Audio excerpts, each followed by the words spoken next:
What's up YouTube, this is your boy Nick here, and tonight I'm going to be reviewing the results of the SmackDown exclusive pay-per-view BattleGround, and we would like to send out a special thanks to Imagine Dragons for Whatever It Takes. Is the official BattleGround theme song. It is off the album Evolve, available now on iTunes and Spotify. Alright guys, we're going to kick things off with the kickoff show as the Perfect 10, Ty Dillinger, battled the so-called, the self-professed Mozart of Mayhem, as he called himself, Aiden English. Honestly, this match could have went either way, but it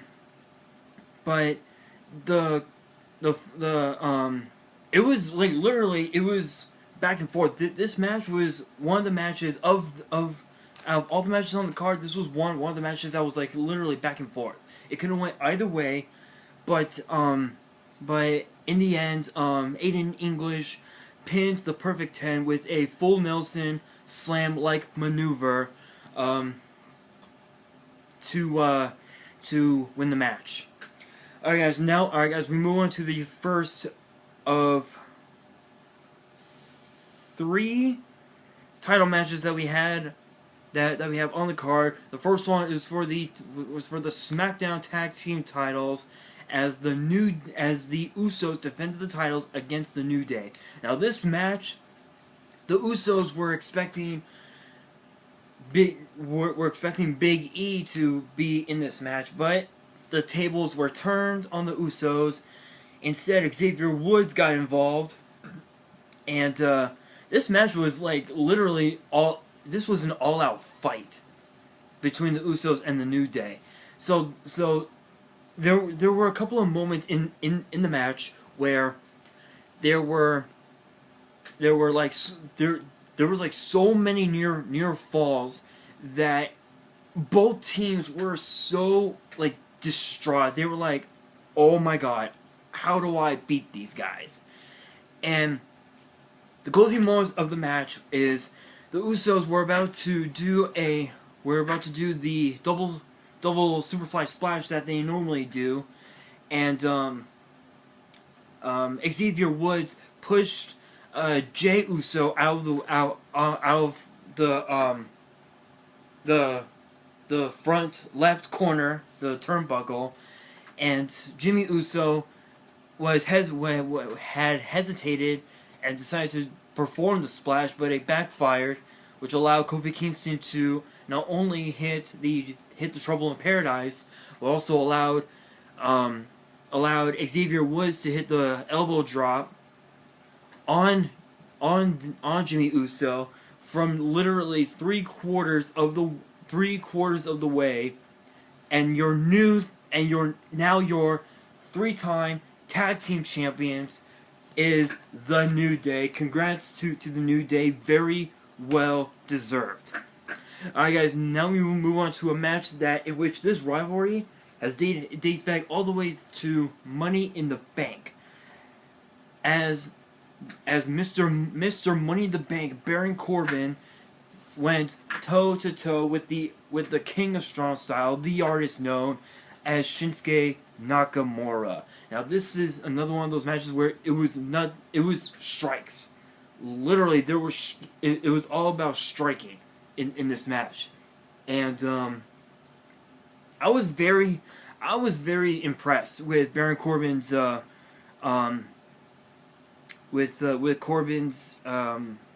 striking abilities, and but in the end, at the closing moments of the match, Nakamura had hit Corbin in the back of the head with an axe kick, in which Nakamura was then gonna which was gonna combine that to not combine, but turn it into a Kinshasa knee strike. But Corbin was playing possum. So what happened was Nakamura was literally picking up Corbin, and as he did that, Baron Corbin gave Nakamura a vicious low blow. So Nakamura wins the match by disqualification, as a result of a low blow. But at the end, Corbin hit Nakamura with the briefcase and the end of days. Alright guys, now we move on to the Fatal 5-Way match where the winner will become the #1 contender to the SmackDown Tag Team Championship against Naomi at SummerSlam. Becky Lynch, Natalya, Lana, Charlotte Flair, and Tamina.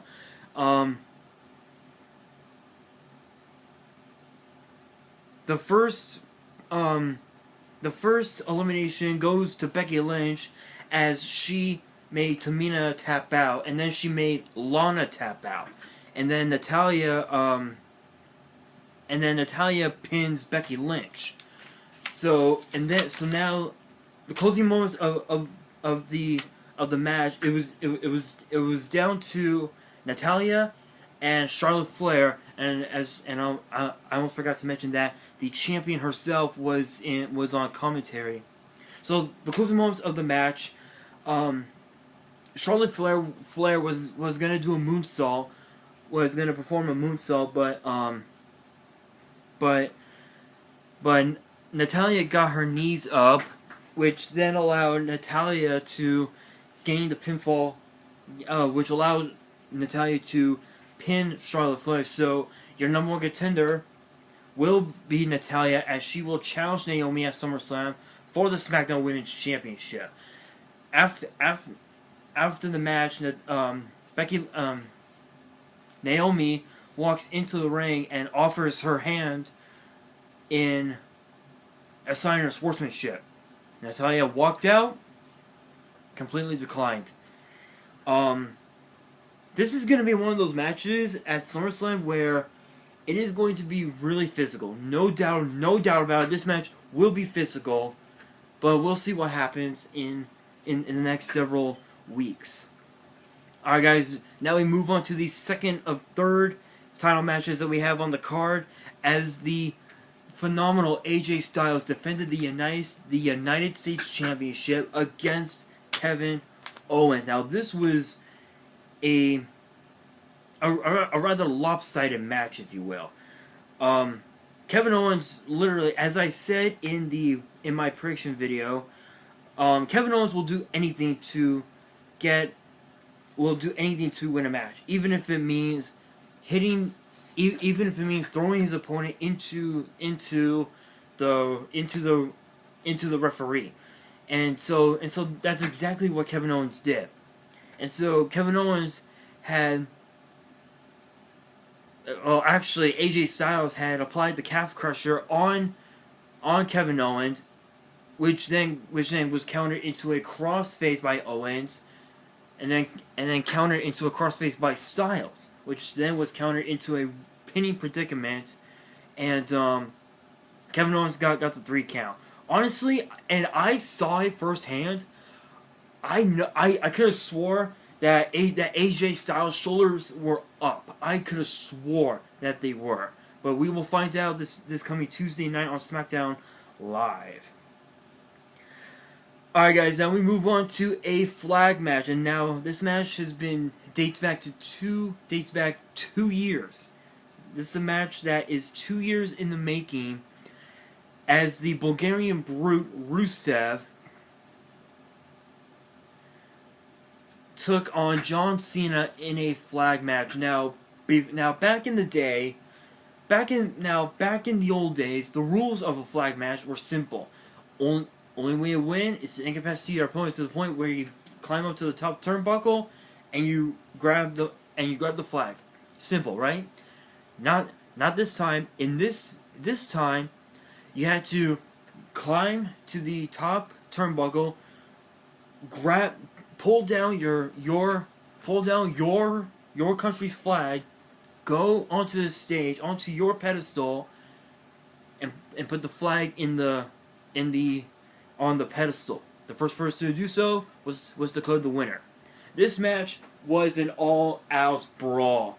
Both men had their country's flags off of the off of the poles, and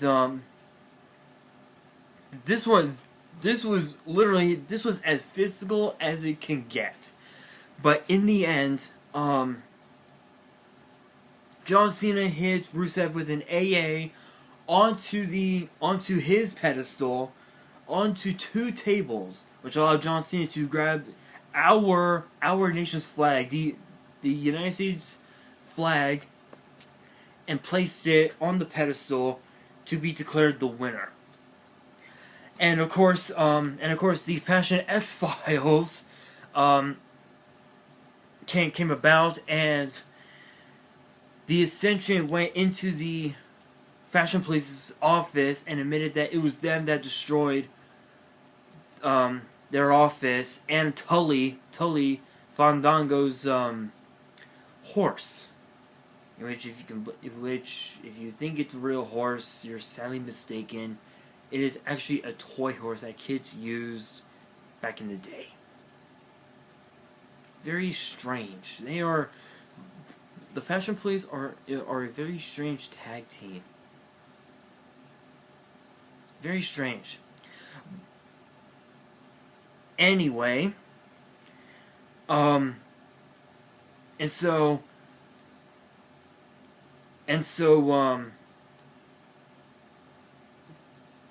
Breeze, and unfortunately, it ended up being a lie. The Ascension never did it, supposedly, but the lights went out, and the Fashion Police was attacked from behind. Was attacked when the lights were out, and Fandango was kidnapped. So we will find out what happens to the Fashion X-Files in the upcoming weeks. Alright guys, now we move on to a match that is all about the power of love, as Mike Kanellis took on Sami Zayn, which, by the way, newsflash, for those of you who are unaware of who Mike Kanellis is, his last name is not really Kanellis. That's Maria's last name. Maria's last name is Kanellis. Mike Kanellis' real last name is Bennett. If you guys don't believe me, look him up. His real name is Mike Bennett. But nevertheless, Maria did get involved in the match a few times, but in the end, at the closing moments of the match, Sami Zayn hit the exploder on Mike Kanellis, which then allows Sami Zayn to hit the haluva kick on Mike Kanellis to gain the pinfall victory as redemption for last week. Alright guys, it is now time for the main event, and honestly, I'm gonna go out and say it. This was one of the most brutal matches I had ever seen in my 12 years of watching WWE. It was for the WWE Championship, as Jinder Mahal defended the championship against the Viper Randy Orton in a Punjabi prison match. Now for those of you who have not seen a Punjabi prison match, the rules are simple. There are no pinfalls, no submissions, no countouts, and no disqualifications. The inner structure consists of 4 doors, each being guarded by a referee. When the door gets called to be open, it will remain open for only 60 seconds. Once the 60 seconds have elapsed, that door will be shut for good. Now this rule will apply to all 4 doors. So the only way to win the match is to escape both structures. I swear to you, this was one of the most brutal matches ever. All 3 doors were locked completely for good. Randy Orton and Jinder Mahal were looking at the 4th and final door, and they literally beat the hell out of each other.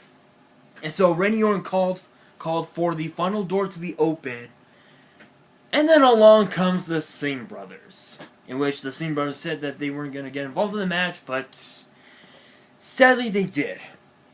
And so Randy Orton took them both out, did everything he could to take Jinder Mahal out, and Samir Singh was small enough to actually leave the structure, Randy Orton from escaping. But unfortunately, that backfired on him because Randy Orton hit Samir with a couple of right hands, which then forced Samir to hit the announce table. So it was down to Sunil Singh, and once Sunil Singh was completely out of the equation. Get this. Jinder Mahal's entrance music hits. Oh my god. And we bear witness the innovator of the Punjabi prison match, the return of the Great Khali. Now, need I point out, this is the first time in 3 years that we had seen the Great Khali. 3 years. We had not seen him in 3 years. We had heard rumors that he had left WWE for good, that he was retiring, because he debuted in WWE all the way back in 2006, and at the time he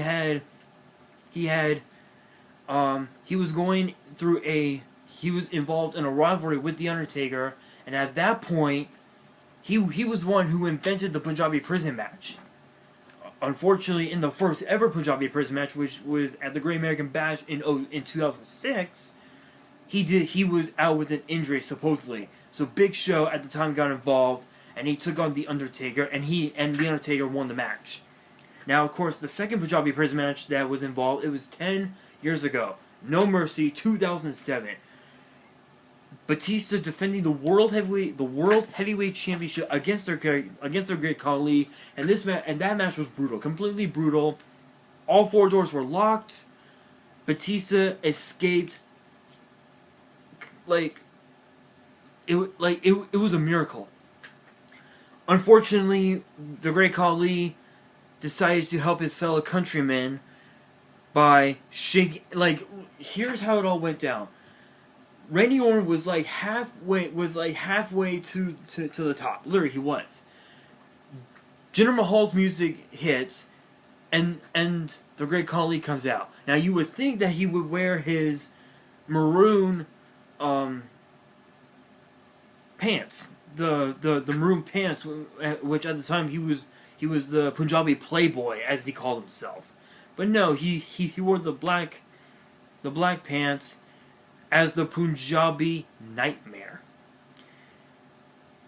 And as soon as Randy Orton got to the top and out, the Great Khali literally shook the outer structure, which forced Randy Orton to get back into the outer structure, which forced Orton to get back into the structure, and Great Khali choked him, literally just choked him.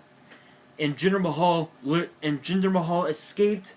So with the help of the Singh brothers and the return of the Great Khali, Jinder Mahal escapes the Punjabi prison match to retain the WWE Championship, and did what he set out to do, and that was destroy Randy Orton's once great legacy. Well, that is it for the Battleground predictions, for the Battleground results. Thank you guys so much for watching, and remember to post in the comments below. Give this video a thumbs up if you enjoyed it, and remember to subscribe and bell me for more WWE and YuGiOh opening videos. And don't forget to send in your fan mail. There will be an address in the description below, so you guys can send in your fan mail, and you guys can send in anything you guys want. It could be tins, booster boxes, special editions, loose packs, loose cards, legendary collections, t-shirts, anything you guys want to bring me, anything you guys want to send me, you are more than welcome to. Again, there will be an address in the description below, and if you guys do send letters, do not send explicit content. I will not accept them. And on that, this is your boy Nick here, signing out.